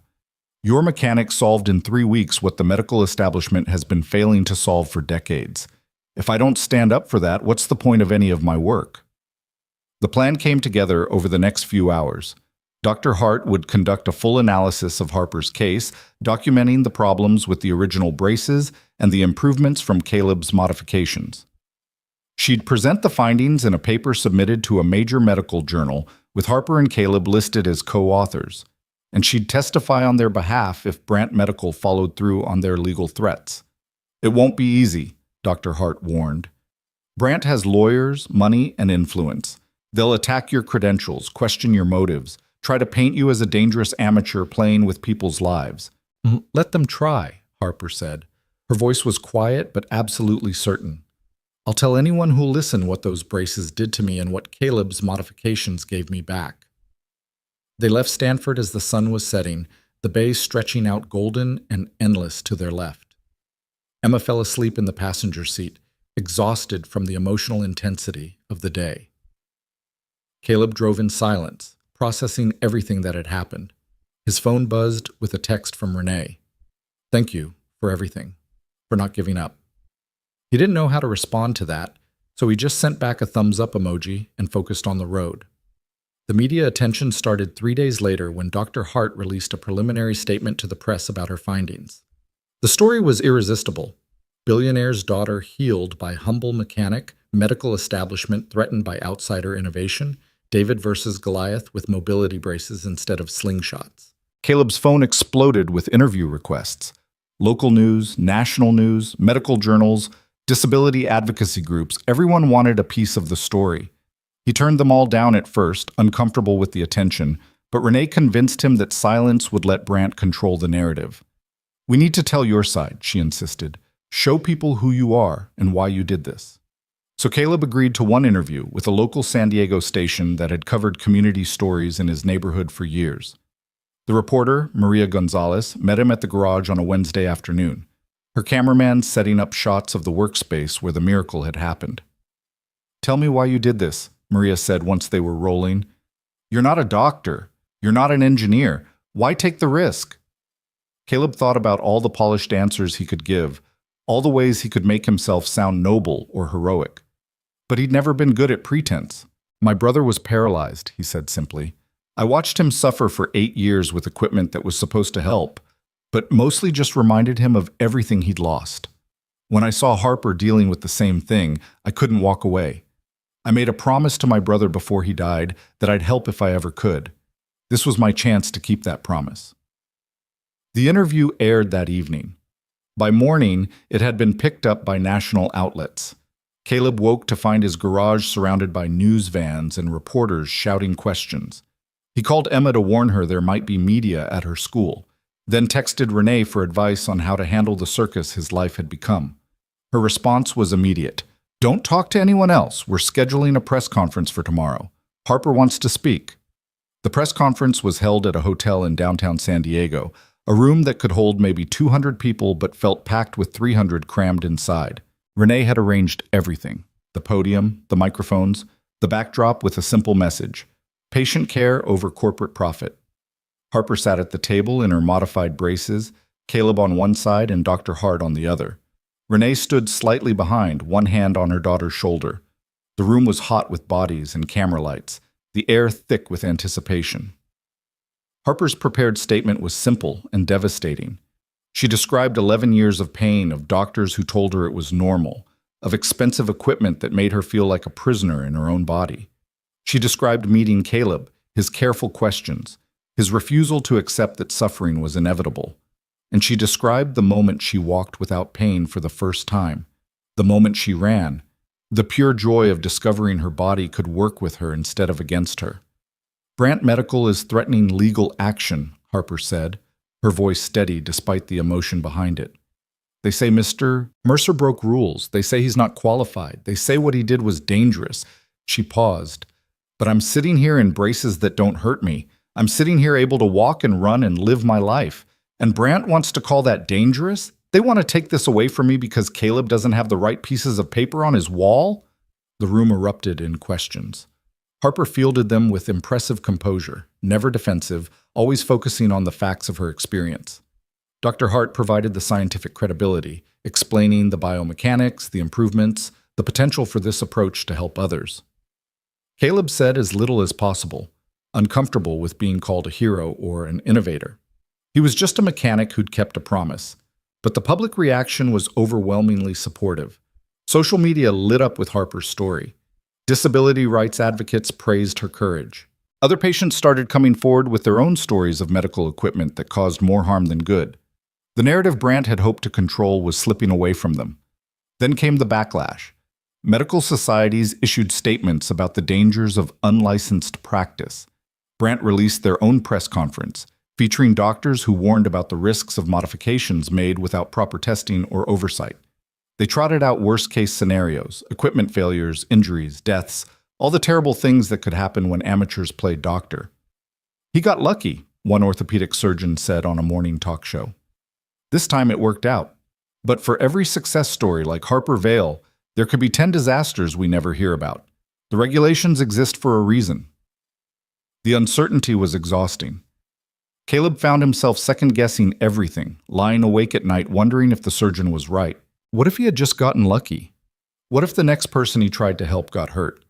What if his modifications failed and Harper ended up worse than before?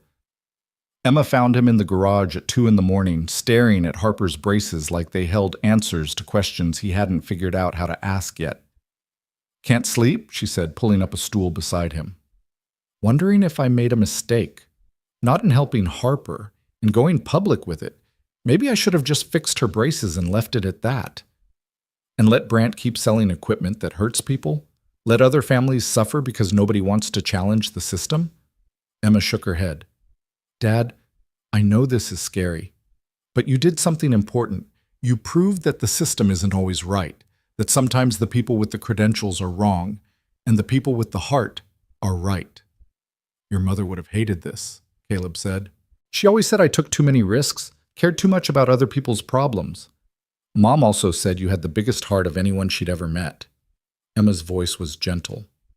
She knew you couldn't see someone suffering and just walk by. That's why she loved you. Caleb pulled his daughter close, grateful for her wisdom and her faith in him. When did you get so smart?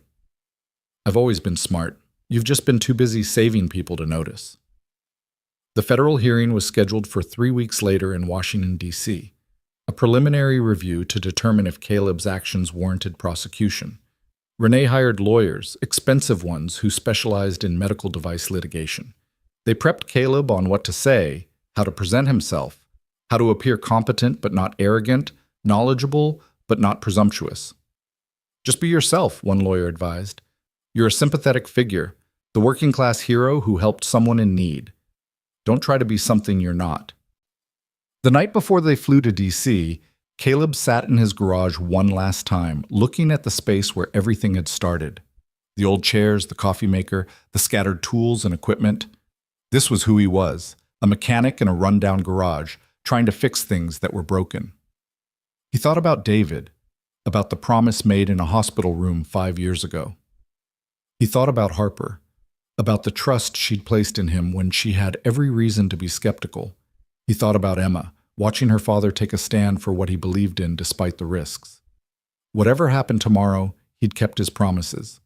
That had to count for something. The hearing room was smaller than Caleb expected, formal and cold with wood paneling and the seal of some federal agency he didn't recognize on the wall. A panel of 5 people sat at a raised table. Doctors, lawyers, bureaucrats, all of them looking at Caleb like he was a particularly interesting specimen under a microscope. The Brandt medical lawyers went first, laying out their case with precision and barely concealed contempt. Caleb had violated federal regulations. He had no credentials. He had conducted medical procedures without oversight. He represented a dangerous precedent that could undermine public safety and trust in the medical device industry. If we allow mechanics to modify medical equipment based on intuition, the lead lawyer argued, we open the door to chaos. Today it's Mr. Mercer making braces. Tomorrow it's someone performing surgery in their garage. Where does it end? Then it was Dr. Hart's turn. She presented her analysis with the kind of clinical precision that came from decades of academic rigor. She showed the data, explained the improvements, demonstrated exactly why Caleb's modifications worked, and why the original braces had failed. The question before you, she said to the panel, is not whether Mr. Mercer broke rules. He did. The question is whether those rules are serving patients or protecting corporate interests. Because the evidence suggests that Brandt Medical knew their braces were causing problems and did nothing because fixing the problems would have cost them money and market share. That got a reaction. The Brandt lawyers objected, demanding proof. Dr. Hart calmly presented internal emails she'd obtained through her research connections, communications between Brandt engineers discussing the exact issues Caleb had identified and deciding that redesigning the braces wasn't cost-effective. The room went very quiet. Finally, it was Harper's turn to speak. She wheeled to the microphone. She'd chosen to use her chair for the hearing, wanting the panel to see what her life had been like before, and told her story one more time. But this time, she added something new. I want to show you something, she said. And then, with Renee's help, she stood up, removed the wheelchair, and walked across the hearing room. Not carefully, not tentatively, but with confidence and strength. She walked to the panel's table, turned, and walked back. This is what Caleb Mercer gave me, she said, her voice breaking. This is what your regulations almost prevented. I'm not asking you to throw out all the rules. I'm asking you to remember that the rules exist to help people, not to protect companies. And when the rules stop helping and start hurting, maybe it's time to change the rules. The panel deliberated for 2 hours. Caleb sat in the hallway with Renee, Emma, Harper, and Dr. Hart. Nobody speaking, everyone lost in their own thoughts about what would happen if the decision went against them. When they were called back in, the chairwoman of the panel spoke. We've reached a determination. Mr. Mercer, you violated several federal regulations regarding medical device modification, Under normal circumstances, this would result in fines and possibly criminal charges. Caleb's heart sank. This was it. The end. However, the chairwoman continued, we also find that your modifications demonstrably improved patient outcomes and that the original medical device was causing harm that the manufacturer failed to address, despite being aware of the problem. Furthermore, Dr. Hart's testimony suggests that current regulations may be inhibiting patient-centered innovation. She looked directly at Caleb. We're issuing a special provisional license that will allow you to continue working on mobility devices under Dr. Hart's supervision. You'll need to complete certification courses in biomedical engineering and safety protocols. You'll be subject to regular inspections and audits, and any future modifications must be documented and reviewed by a qualified medical professional before implementation. But we're not going to punish you for helping someone when the system failed them. The room erupted. Renee grabbed Caleb's hand. Harper was crying. Emma was grinning like she'd just won the lottery. Even the lawyers looked surprised. It wasn't everything. It wasn't complete vindication. But it was enough. It was a door opening, a possibility, a chance to keep helping people without destroying his life in the process. Outside the hearing room, reporters swarmed them with questions. This time, Caleb didn't hide. He stood beside Harper and answered honestly, talking about his brother, about promises kept, about the importance of listening to patients instead of just following protocols. That night, back in their hotel, Renee ordered room service for everyone, a celebration that felt both earned and fragile. They ate and talked and laughed, the tension of the past weeks finally releasing. What happens now? Harper asked. You're officially going to do this? Help other people? Caleb looked at Dr. Hart, who nodded encouragingly. I guess so. If people want my help and Dr. Hart thinks I won't kill anyone, we'll see what we can do. We'll do more than see, Dr. Hart said. We're going to change how this industry thinks about patient care, starting with you getting those certifications so this provisional license becomes permanent. Emma raised her soda can in a toast. To Caleb Mercer, the world's most overqualified mechanic. They all drank to that, even as Caleb wondered what he'd gotten himself into and whether he was ready for what came next. But ready or not, what came next arrived fast and relentless. The hearing had made national news, and within days, Caleb's phone was flooded with messages from families desperate for help. Parents whose children struggled with braces that didn't fit right. Veterans whose prosthetics caused chronic pain. People who'd been told to accept their limitations because that's just how the equipment worked. Caleb read every message, his heart breaking a little more with each one. A mother in Ohio whose 7-year-old daughter cried every morning when putting on her leg braces. A former Marine in Texas who'd given up on his prosthetic arm because it caused more problems than it solved. A teenager in Oregon who'd stopped going to school because her wheelchair was so uncomfortable she couldn't sit through a full day of classes. I can't help all these people, he told Dr. Hart during one of their phone calls. I don't have the resources, the space, the knowledge. Then we build the resources, Dr. Hart interrupted. Caleb, you've proven the concept. Now we need to scale it. That means funding, facilities, and training others to do what you do. Scaling meant money, and money meant Renee Vale. She'd been quietly working on something in the background, and 2 weeks after the hearing, she invited Caleb to lunch at a restaurant so expensive he felt underdressed in his cleanest shirt and newest jeans. I want to fund a lab, Renee said without preamble, once they'd ordered. A proper facility where you can work on mobility devices under Dr. Hart's supervision. Equipment, materials, staff, whatever you need. Caleb stared at her. That would cost millions, I'm aware. Renee's expression was calm, businesslike. I've spent the last 11 years throwing money at the medical establishment, trying to buy a solution for Harper's pain. You gave me that solution for the price of some modified parts and your time. This is me investing in the right approach. I don't know how to run a lab. I barely know how to run my garage. You won't be running it alone. Dr. Hart has agreed to come on as Chief Scientific Officer. I'll handle the business side. You'll do what you do best, fix things that everyone else has given up on. Renee leaned forward. Caleb, there are thousands of people like Harper out there. Maybe tens of thousands. People suffering because the equipment that's supposed to help them was designed by engineers who never asked what the patients actually needed. You can't help all of them personally, but you can build something that will. The enormity of it was terrifying. Caleb had never wanted to be more than a mechanic with a garage and enough work to pay his bills. Now Renee was offering him a chance to build something that could change lives on a scale he couldn't quite comprehend. "I need to think about it," he said. "Of course, but don't think too long. Every day we wait is another day someone's in pain that could be prevented." Caleb drove home in a daze, Renee's offer running circles in his head. He found Emma doing homework at the kitchen table, her headphones on, completely absorbed in whatever she was studying. She looked up when he dropped his keys on the counter. "How was lunch with the billionaire?" she asked, pulling off her headphones. "Complicated." Caleb grabbed a beer from the fridge and sat across from her. "She wants to fund a whole lab, hire staff, turn this into a real operation." Emma's eyes widened. "That's amazing. Why do you look like someone died?" "Because I don't know if I can do this. Running a lab, managing people, being responsible for patients, that's not me, Em. I fix cars. I work alone. I like my quiet life." "Did you like it?" Emma asked softly. "Before Harper? Before all this? Because from where I was sitting, you looked like you were just going through the motions. Working, coming home, existing. Uncle David's death kind of broke something in you, and I don't think you've been really alive since then." Her words hit harder than Caleb expected.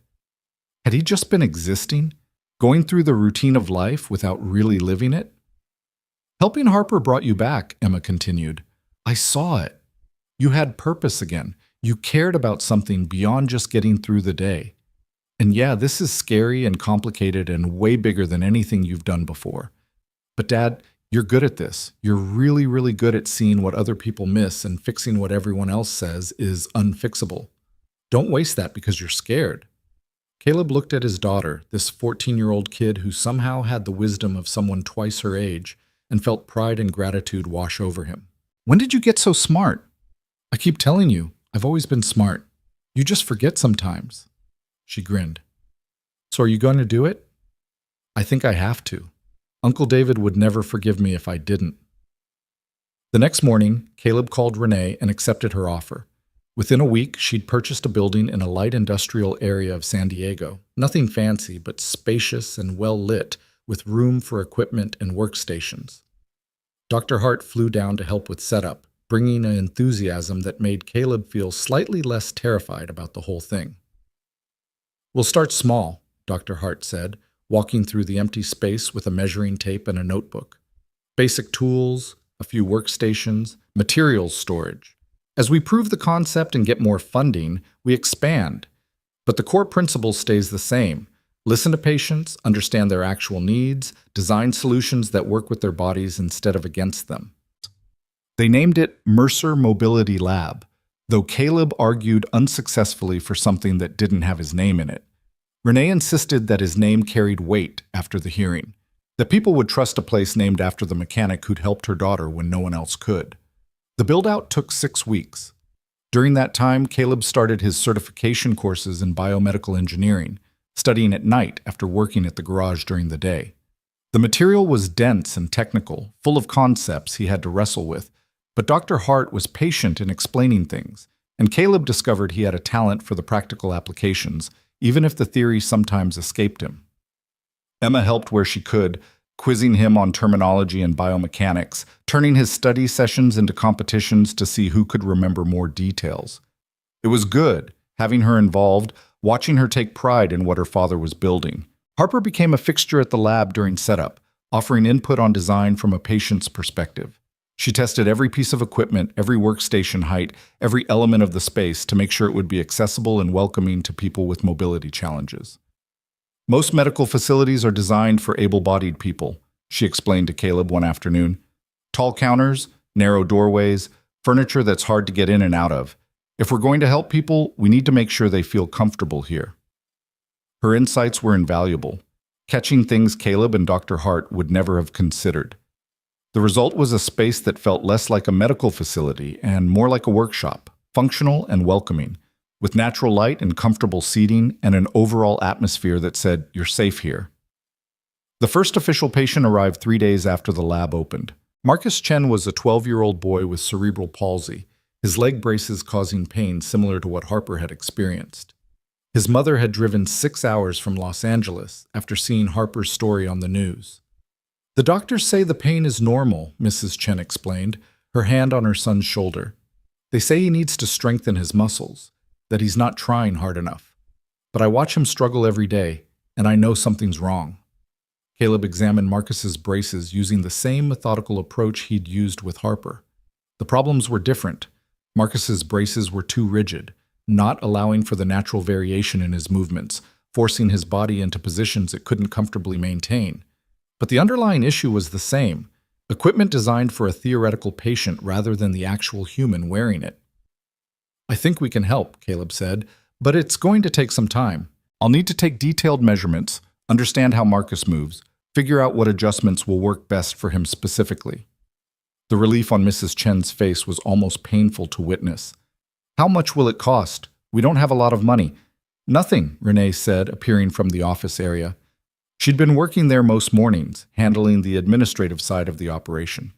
The lab is funded. We're not here to make money off people's pain. Mrs. Chen started crying, and Marcus hugged his mother while Caleb and Renee gave them privacy. Once they'd composed themselves, Caleb got to work, spending 3 hours documenting everything about Marcus's braces and his body's relationship to them. The modifications took a week. Caleb worked under Dr. Hart's supervision, documenting every step, every decision, every test. When Marcus returned to try the adjusted braces, his first steps were tentative but increasingly confident. "It doesn't hurt," he said, wonder in his voice. "Mom, it doesn't hurt." He walked around the lab, then broke into an awkward run, laughing with pure joy. His mother cried again, but these were tears of relief and gratitude. Watching them, Caleb felt that same sense of purpose Emma had talked about, the feeling that what he was doing mattered in a way that transcended just earning a living. Word spread quickly after that. More families came, each with their own stories of pain and frustration and equipment that didn't work right. Caleb worked on each case methodically, learning from every patient, refining his approach. Dr. Hart provided scientific oversight and helped him understand the underlying principles behind what his intuition was telling him. Harper became an unofficial patient advocate, talking to families, sharing her own story, helping people understand what to expect from the process. She had a gift for it, a way of connecting with people who were dealing with challenges she understood intimately. "You should make this official," Renee told her daughter one evening. "Not just volunteering here, but actually working. You're good with people, good at explaining complex medical stuff in ways they can understand." Harper considered it. She'd been taking online classes, working toward a degree in something she hadn't quite figured out yet. "You think I could do it? Actually work here?" "I think you're doing it already," Caleb said. "We just need to make it official and pay you for it." So Harper joined the team as patient coordinator, a role that quickly expanded to include advocacy, education, and outreach. She started a blog documenting her journey and the lab's work, attracting attention from media outlets and disability rights organizations. Her voice, authentic, vulnerable, and unafraid to challenge the medical establishment, resonated with people who'd felt unheard for years. 6 months after the lab opened, they'd helped 47 patients. Not a huge number in the grand scheme of things, but 47 people who were in less pain, who could move more freely, who had a little more dignity and independence in their lives. Each one felt like keeping the promise Caleb had made to David. Then came the call that changed everything again. A representative from the National Institutes of Health wanted to visit the lab, to see what they were doing and discuss potential funding for a larger study. Apparently Harper's blog and the media coverage had caught the attention of people who controlled serious research money. "This could be massive," Dr. Hart said, pacing excitedly in her small office. "Federal funding means legitimacy. It means we could expand, hire more people, help more patients. It means we could actually change how the industry approaches mobility devices. But it also meant scrutiny. The NIH didn't hand out grants to operations that couldn't prove rigorous methodology and reproducible results. They'd need documentation, data, protocols, all the things Caleb had been learning but wasn't entirely comfortable with yet. The NIH representatives arrived on a Tuesday morning, 3 people in business casual, carrying tablets and notebooks, looking around the lab with expressions Caleb couldn't quite read. They interviewed him, Dr. Hart, and Harper. They examined case files, reviewed modifications, asked pointed questions about safety protocols and outcome measurements. After 4 hours, the lead representative, Dr. Patricia Flores, sat down with the core team. I'll be honest, this is unusual. We don't typically fund operations run by someone without traditional credentials, but your outcomes are undeniable. The patient satisfaction data is extraordinary. And Dr. Hart's involvement gives us confidence in the scientific rigor. But, Caleb prompted, hearing the hesitation in her voice, but we need more documentation. Formal studies comparing your modified devices to standard equipment, peer-reviewed publications, evidence that this approach works consistently across different patient populations. Dr. Flores paused. If you can provide that, we're prepared to fund a 5-year study that could transform how mobility devices are designed and prescribed. The amount she mentioned made Caleb's head spin. It was enough to expand the lab significantly, hire additional staff, help hundreds or even thousands of people, but it also meant committing to the academic side of things, the research, the publications, the bureaucracy that Caleb had spent his whole life avoiding. Can we have some time to discuss it? Dr. Hart asked. Of course, take a week, talk it over. But understand, this opportunity won't come around again. The NIH is interested now because you're novel and getting attention. That window will close eventually. After they left, Caleb sat in his office, a small room that still felt too official for someone who'd spent his career in a garage, and tried to process what had just happened. Emma stopped by after school, finding him staring at spreadsheets he didn't entirely understand. Heavy thoughts? She asked, dropping her backpack. Life-changing thoughts. The NIH wants to fund us, like serious money, enough to really build something significant. That's amazing. Why do you look so worried? Because it means going all in on this. No more garage work. No more just being a mechanic who helps people on the side. This would be my whole life. Caleb rubbed his face. What if I'm not smart enough? What if I can't handle the academic stuff, the research protocols, all the things that come with federal funding? Emma sat on the edge of his desk. Dad, you've been not smart enough your whole life according to the system. No college degree, no formal training, just a guy who fixes things. And somehow you figured out what teams of doctors and engineers couldn't. Maybe intelligence isn't about degrees and credentials. Maybe it's about actually paying attention to what matters. Her faith in him was humbling and terrifying in equal measure. Your mom would know what to do. She was always better at the big decisions. Mom would tell you to stop doubting yourself and do the thing that scares you, because that's usually the thing worth doing. Emma smiled. She'd also remind you that you don't have to do this alone. You've got Dr. Hart, Renee, Harper, and me. We're a team. Let us help carry the weight. The decision was made that evening. They would accept the NIH funding, commit to the formal studies, and build something that could actually change the industry. It was terrifying and exciting and felt like standing at the edge of something enormous. The next year was a blur of growth and challenge. The lab expanded into adjacent space, adding workstations and equipment. They hired 3 additional technicians, all of them trained by Dr. Hart and Caleb in the patient-centered approach that had become their signature. They brought on a full-time researcher to handle data collection and analysis for the NIH study. Harper's role grew too. She started speaking at conferences, sharing her story, and advocating for patient-centered design in medical devices. Her blog attracted tens of thousands of followers, people who found hope in her journey and the lab's mission. She became the face of the movement in a way that made Caleb deeply uncomfortable with his own growing public profile, but immensely proud of her courage. The research results started coming in after 6 months, and they were even better than Caleb had hoped. Patients using modified devices showed significant improvements in pain levels, mobility, and quality of life compared to those using standard equipment. The modifications were safe, effective, and reproducible when done following the protocols they'd developed. Dr. Hart published the preliminary findings in a major medical journal, with Caleb listed as co-author despite his protests that he hadn't really written anything. The paper sparked intense discussion in the medical device community, some celebrating the innovation, others criticizing the methodology, or questioning whether mechanics should be involved in medical care at all. But the patients kept coming. Word of mouth brought people from across the country, families who'd exhausted other options and were desperate for help. The lab couldn't accommodate everyone, But they documented their methods carefully, trained other facilities in their approach, and slowly built a network of providers who understood that listening to patients was just as important as engineering expertise. Emma graduated from middle school and started high school, already talking about studying biomedical engineering in college. She'd found her calling watching her father work, seeing the impact of combining technical skill with human empathy. Caleb couldn't have been more proud. On the one-year anniversary of the lab's opening, they held a small celebration. Current and former patients came, along with their families, creating a room full of people who represented lives changed by the simple act of listening and caring. Marcus was there, running around with other kids, his braces barely noticeable. A veteran named James who'd regained use of his prosthetic arm after years of it sitting unused in a closet.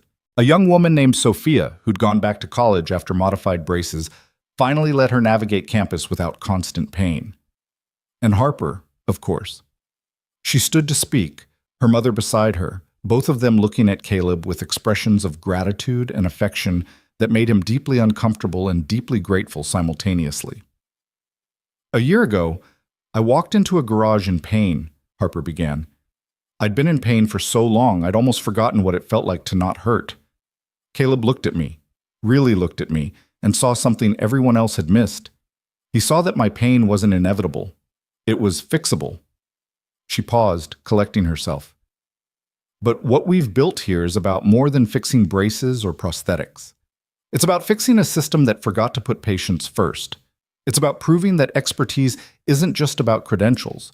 It's about caring enough to really understand someone's experience and brave enough to challenge conventional wisdom when it's causing harm. Harper looked directly at Caleb. You gave me my life back, but more than that, you gave me purpose. Working here, helping other people find the same relief and freedom I found, that's become my life's work. Thank you for seeing me when I felt invisible. Thank you for not giving up when things got hard.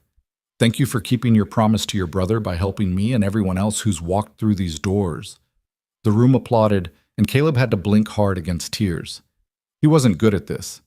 The emotion, the recognition, the feeling of being valued for something beyond just his technical skills. But standing there surrounded by people whose lives he'd touched, he let himself feel it fully. Dr. Hart spoke next, talking about the future, expanded research, new collaborations, the possibility of changing industry standards for medical device design. Renee announced additional funding to support pro bono work for families who couldn't afford modifications. Emma surprised everyone by presenting a scholarship fund she'd created in David's name to support students from non-traditional backgrounds pursuing careers in biomedical engineering. My uncle believed in second chances and questioning authority, Emma said. This scholarship is for kids like my dad, people who think differently, who see solutions others miss, who care more about results than rules, because those are the people who change the world. The celebration continued late into the evening, people sharing stories and laughter and hope. Caleb found himself standing outside as the sun set, watching the California sky turn orange and pink, feeling the weight of the past year and the promise of what was coming. Renee joined him, 2 cups of coffee in hand. She passed him one without speaking, and they stood in comfortable silence for a moment. Thank you, Caleb said finally, for believing in this, for making it possible. I should be thanking you. You gave me my daughter back. Renee's voice was thick with emotion. Before you, Harper was just surviving. Now she's thriving. She has purpose and passion and a future she's excited about. That's worth more than any amount of money I could spend. She's extraordinary. What she's built here with the patient advocacy, the blog, the speaking, that's all her. She learned from watching you, learned that one person who cares enough can make a difference. That expertise comes in many forms, that sometimes the bravest thing you can do is refuse to accept that suffering is inevitable. Renee looked at him. You've changed a lot of lives, Caleb, not just Harper's, all of us who've been part of this. A few weeks later, Harper called Caleb with an unusual request. There's something I want to do and I need your help. What kind of something? I want to go back to the beach, the one where I drowned, where everything started. Her voice was steady but vulnerable. I haven't been back since the accident. I was too scared and then I couldn't walk well enough to actually get down to the water, but now, you want to face it, Caleb finished. I want to prove to myself that it doesn't own me anymore, that I'm not defined by what happened there, but I don't want to go alone. They planned it for a Saturday morning. Harper, Renee, Caleb, and Emma. The beach was the same as it had been 11 years ago. Golden sand and rolling waves, and the kind of California sunshine that made everything feel possible. Harper stood at the parking lot's edge, looking down at the water, and Caleb could see her gathering courage. "You don't have to do this," Renee said softly. "Yes, I do." Harper took a breath, then started walking down the sandy path toward the beach. The sand was challenging, shifting under her feet in ways that pavement never did, but Harper navigated it with growing confidence. The modified braces adapted to the terrain, adjusting their support as needed. When she reached the hard-packed sand near the water, she stopped, staring at the waves. "This is where it happened," she said quietly, "where I went under and everything changed." Caleb stood beside her, not speaking, just being present. Emma and Renee held back, giving Harper space. "For years I was so angry at this place," Harper continued. "Angry at the ocean, at my 8-year-old self for swimming out too far, at my body for breaking. I felt like the girl I was supposed to be drowned that day. And all that was left was this broken version who could never be whole again." She walked closer to the water, her feet at the edge where waves washed up and retreated. "But that girl didn't drown. She survived. She fought through years of pain and limitation and people telling her to accept less than she deserved. She grew up into someone who refuses to let trauma define her future." Harper turned to look at Caleb. "You helped me remember that I'm not just my injury or my limitations. I'm a person with dreams and capabilities and the right to move through the world without constant pain. You helped me reclaim my life." Then, before anyone could react, Harper kicked off her shoes, unstrapped her braces with practiced efficiency, and walked into the water. Just her feet at first, then her ankles, then deeper until small waves lapped at her calves. She stood there, arms spread, face turned toward the sun, laughing with pure joy. Renee gasped, moving forward instinctively, but Caleb caught her arm. "Let her have this moment. She's okay." And Harper was okay. More than okay. She was free, standing in the water that had nearly killed her, proving that trauma didn't have to be destiny, that the past could be faced and overcome, that broken things could heal stronger than they'd been before. When Harper finally came back to shore, everyone was crying. She hugged her mother first, both of them laughing through tears, years of fear and grief and hope tangling together. Then she hugged Caleb, holding tight. "Thank you," she whispered, "for everything, for seeing me, for not giving up, for helping me find my way back to myself." "You did the hard part," Caleb said. "I just adjusted some angles and replaced some parts. You're the one who had the courage to keep fighting." They spent the rest of the morning at the beach, talking and walking and watching Emma build elaborate sandcastles with engineering precision. It was peaceful, healing, a moment of quiet triumph after a year of intense work and change. On the drive home, Emma fell asleep in the passenger seat, exhausted from sun and emotion. Caleb drove in silence, thinking about how far they'd all come. A year ago, he'd been a mechanic in a struggling garage, going through the motions of life without really living. Now he was running a lab, helping people across the country, building something that might actually change an entire industry. His phone buzzed with a text from Dr. Hart.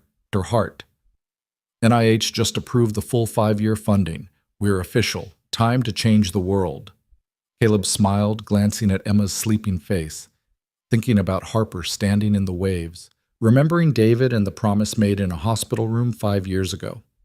He thought that promise was just about helping one person if he ever got the chance, but it had become so much more, a mission, a calling, a way to honor his brother's memory by making sure other people didn't have to suffer the way David had suffered. They pulled into the driveway as the sun was setting. Emma woke up, groggy and smiling. "We home?" "We're home," Caleb confirmed. Inside, the house was quiet and familiar, filled with memories of the life he'd built and the family he'd raised. But it felt different now too, fuller somehow, expanded by the new purpose he'd found and the people who'd become part of his extended family through the lab. His phone buzzed again. This time it was Harper. "Thank you for today, for everything. You didn't just fix my braces, You helped me fix my life. That beach used to represent the worst day of my existence. Now it represents freedom. That's the gift you gave me." Caleb read the message twice, feeling the weight of gratitude and responsibility and hope. He'd set out to keep a promise to a dead brother. Along the way, he'd discovered that fixing things, whether cars or braces or broken spirits, was more than just a job. It was a way to make meaning from loss, to transform pain into purpose, to prove that one person who cares enough really can change lives. Emma appeared in the doorway, already in pajamas. "What are you smiling about?" "Just thinking about how weird life is. A year ago, I was fixing cars and trying not to think too hard about anything. Now I'm running a research lab and changing the medical device industry." "You're still fixing things," Emma pointed out. "Just different things. Important things." "Yeah," Caleb agreed. "I guess I am." That night, he dreamed of David. Not the sick, suffering David from the end, but his brother as he'd been before the accident, full of life and laughter and plans for the future. In the dream, David smiled at him and said, "You did good, little brother. You kept your promise." Caleb woke up with tears on his face and peace in his heart. The journey from a mechanic's garage to a federally funded research lab had been unexpected and often terrifying. But it had also been necessary, meaningful, and exactly where he was supposed to be. Mercer Mobility Lab continued to grow over the following years. They helped thousands of patients, published groundbreaking research, and slowly but surely changed how the medical device industry thought about patient-centered design. Harper became a nationally recognized advocate for disability rights, speaking at conferences and advising companies on how to actually listen to the people using their products. Emma went to college for biomedical engineering, already planning to come back and work at the lab after graduation, carrying forward the mission her father had started and her uncle had inspired. Renee split her time between her biotech company and the lab, using her business expertise to scale their impact while never forgetting that it had all started with a broken-down Rolls-Royce and a mother's desperate hope. And Caleb kept doing what he'd always done, listening to people who were suffering, seeing problems everyone else had missed, and fixing things one careful adjustment at a time. He never got entirely comfortable with the recognition or the accolades. He was still, at heart, just a mechanic who'd made a promise and refused to break it. But he'd learned that sometimes being just something was enough. That expertise came in many forms. That caring deeply and paying attention closely could be just as valuable as any credential or degree. That one person, working with stubborn love and careful hands, really could build miracles. Not by magic or genius, but by the simple revolutionary act of listening to what people needed and refusing to accept that their suffering was inevitable. One stubborn, loving step at a time.